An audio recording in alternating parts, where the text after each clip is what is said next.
गरीब बहनों की दिवाली। सीमा और सुषमा अपने पिता अशोक के साथ रहती हैं। अशोक एक कुम्हार होते हैं और मिट्टी के बर्तन बनाकर बेचना उनकी रोजी रोटी का जरिया होता है। लेकिन पिछले कुछ महीनों से अशोक की तबीयत ठीक नहीं होती। डॉक्टर ने बताया कि उन्हें टीबी की बीमारी है और ये उनका लास्ट स्टेज होता है। जल्द ही अगर उनका इलाज नहीं हुआ तो उनकी मौत भी हो सकती है। इसीलिए अशोक अब काम पर नहीं जाते हैं और इस तरह घर की सारी जिम्मेदारी छोटी सीमा और सुषमा के कंधों पर आ जाती है। अब सीमा दीदी, बाबा की दवाई खत्म हो गई है और घर में तो पैसे भी नहीं है। अरे तूने अलमारी में देखा? शायद वहाँ कुछ पैसे रखे हों। दीदी, वहाँ ना मुझे बस 10 ही रुपए मिले और 10 रुपए में तो कुछ भी नहीं होगा ना? हाँ सुषमा, 10 रुपए में क्या होगा? अब चल मैं देखती हूँ। इसके बाद सीमा बाहर आंगन में आकर उदास होकर बैठ जाती है।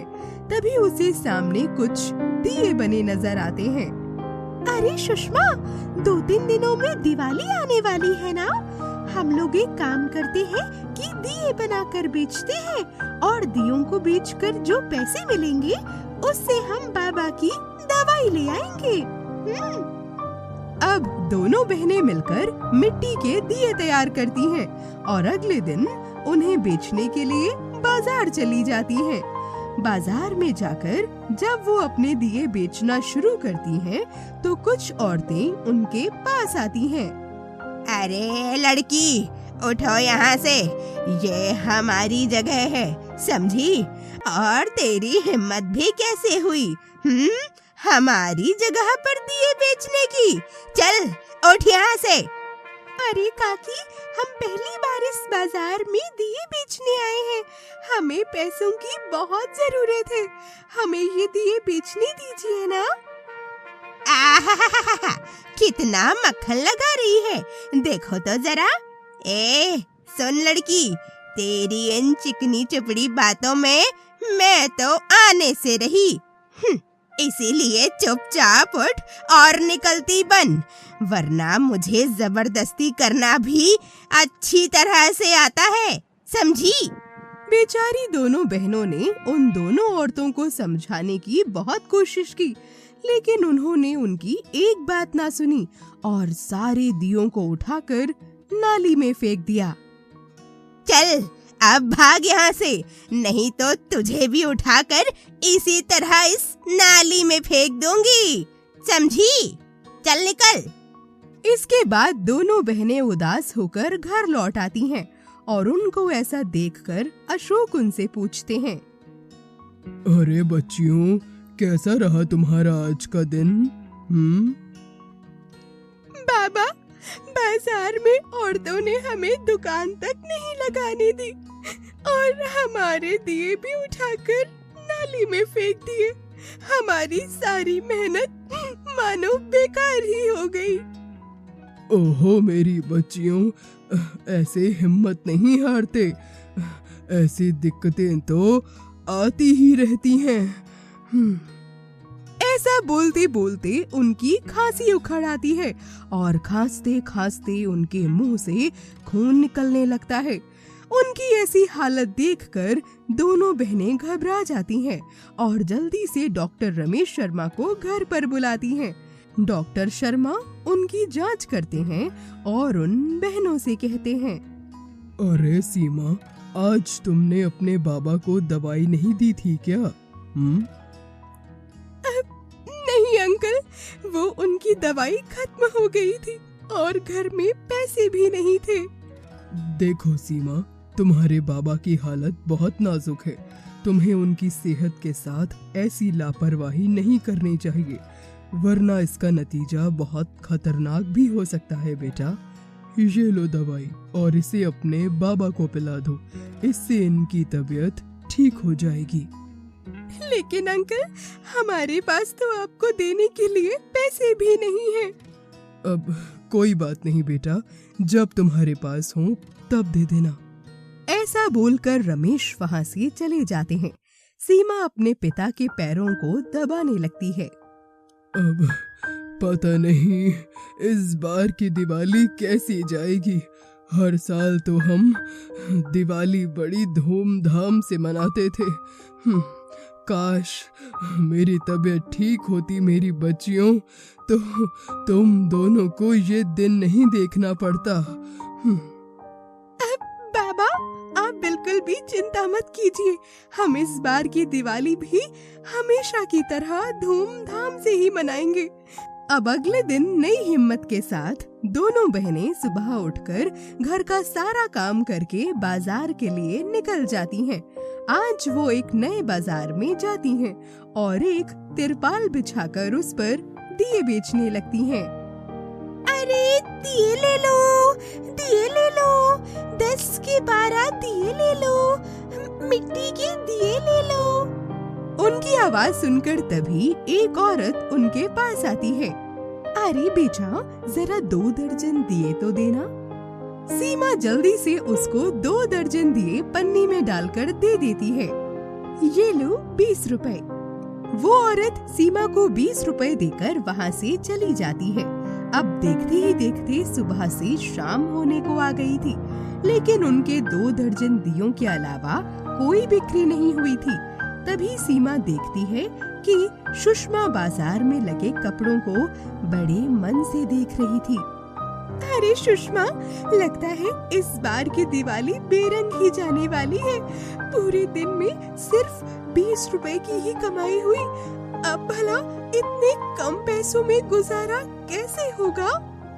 अब दीदी हिम्मत रखो, अब क्या पता कल कुछ चमत्कार हो जाए। और वैसे भी दिवाली तो कल है ना। अब दोनों बहनें बेचारी घर आ जाती हैं और आते ही घर के कामों में लग जाती हैं। अगले दिन दोनों बहनें बड़ी उम्मीद से दिए बेचने निकल जाती हैं। उन्हें उम्मीद थी कि आज उनकी बिक्री अच्छी खासी हो जाएगी। दोनों बहनें माता लक्ष्मी का नाम लेकर दिए बेचना शुरू करती हैं। अरे दिए ले लो, 10 के 12 सुंदर सुंदर दिए ले लो, दिए ले लो। दिन खत्म होते होते आज वाकई चमत्कार होता है। उनके सारे दिए सच में बिक जाते हैं और उनकी अच्छी खासी कमाई हो जाती है। दोनों बहनों की खुशी का मानो आज कोई ठिकाना नहीं था। चल सुषमा, बाबा के लिए जल्दी से दवाई और कुछ मिठाई ले लेते हैं। चल। हाँ हाँ दीदी, चलो, और पूजा का सामान भी ले लेंगे, है ना? हाँ जल्दी चल। लेकिन होने को मानो कुछ और ही मंजूर था। तभी एक गाड़ी का उनकी आंखों के सामने ही बहुत बुरी तरह से एक्सीडेंट हो जाता है। दोनों बहनें उस गाड़ी की तरफ भागती हैं। उस गाड़ी में 2 बच्चे और एक पति पत्नी होते हैं। किसी तरह से वो उन्हें बाहर निकालती हैं, तो देखती हैं कि बच्चों और उनकी माँ को कम चोट आई होती है, लेकिन उस आदमी की हालत बहुत खराब होती है। अरे सुषमा, देखो तो इनके सर से कितना खून निकल रहा है। हाँ दीदी, यहीं पास में ना एक हॉस्पिटल है, चलो जल्दी से ना इन्हें वहाँ लेकर चलते हैं। इसके बाद दोनों बहनें अपनी सूझबूझ से उस आदमी को वहीं पर पड़ी एक रेडी पर लिटाती हैं और जल्दी से उसे अस्पताल लेकर आती हैं। सही समय पर अस्पताल पहुंच जाने पर उसकी जान बच जाती है और कुछ ही देर में उसे होश भी आ जाता है। प्रिया, प्रिया। हाँ करण, शांत हो जाओ तुम, मैं बिल्कुल ठीक हूँ। और देखो ना, हमारे बच्चे भी बिल्कुल सही सलामत हैं। देखो जरा। लेकिन प्रिया, हमारी कार का तो एक्सीडेंट हुआ था ना। हाँ, तुम बिल्कुल ठीक कह रहे हो, लेकिन तभी सुषमा और सीमा नाम की 2 लड़कियों ने आकर हमारी जान बचा ली करण। वो देखो, वो रही दोनों। आज अगर वो दोनों आपको यहाँ नहीं लेकर आती तो वाकई आपकी जान नहीं बच पाती। क्या सच में? प्रिया, वो दोनों तो हमारी जिंदगी में फरिश्ता बनकर आई हैं। उन्हें अंदर लेकर आओ। इसके बाद प्रिया उन दोनों को अंदर बुलाती है। करण उन दोनों का शुक्रिया अदा करता है। जी, आप दोनों का बहुत बहुत। लेकिन आप दोनों उस सुनसान रास्ते पर भला क्या कर रही थी? इसके बाद दोनों बहनें अपनी पूरी आप बीती उन दोनों को सुनाती हैं। ओहो, ये तो बहुत ही बुरा हुआ आपके साथ। प्रिया, इन्होंने हमारी मदद की है। जाओ, इन्हें घर छोड़कर आओ। अरे नहीं नहीं, इसकी कोई जरूरत नहीं, हम चले जाएंगे। अरे ऐसे कैसे चले जाओगे? और क्या आप नहीं चाहती कि हम आपके घर आएं? बोलिए। नहीं नहीं, ऐसी तो कोई भी बात नहीं है। तो ठीक है, फिर चलते हैं हम सब। इसके बाद प्रिया, उसके बच्चे सीमा के घर आते हैं। सीमा के घर पर पूरी तरह से अंधेरा पसरा हुआ था। उनके घर पर एक दिया तक न जल रहा था और उनके बाबा निराश होकर घर के बाहर बैठे हुए थे। अब माफ कीजिएगा, वो घर में तेल नहीं है ना, इसीलिए हम दिए नहीं जला पाए। इतना बोलते ही तभी एक गाड़ी वहाँ आकर रुकती है। प्रिया उस गाड़ी के पास जाती है और उसमें से सारा सामान निकालकर सीमा के हाथों में देती है। ये लो, और अब कभी मत कहना कि घर में तेल नहीं था। ये लो, घर का राशन, मिठाई और आप सभी लोगों के लिए तोहफे।